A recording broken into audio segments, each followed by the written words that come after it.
अमरावती जिल्ह्यातील दर्यापूर येथे प्रबोधन विद्यालयात शिकणाऱ्या 11वीच्या विद्यार्थिनीला दुपारच्या सुट्टीत बेदम मारहाण केल्याची घटना घडली।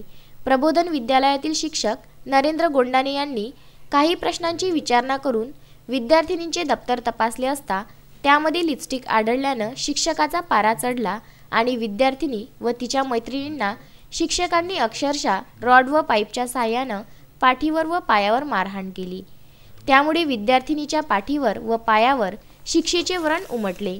विद्यार्थिनीने पालकांना सोबत घेऊन याविषयी दर्यापूर पोलिसात तक्रार दाखल केली। विद्यार्थिनी आहे प्रबोधन विद्यालय दर्यापूर येथे शिकणारी। तिला शाळेचे शिक्षक जे आहेत गोंडाणे नावाचे त्या शिक्षकांनी काल तिला बेदम मारहाण केली। मारहाणीमध्ये मुलगी जखमी झाली। तिच्या तक्रारीवरून आपण काल त्या शिक्षकाविरुद्ध IPC 324-323 प्रमाणे गुन्हा दाखल केलेला आहे। पुढील तपास सुरू आहे। अमोल कंटाडे, विदर्भ न्यूज, दर्यापूर।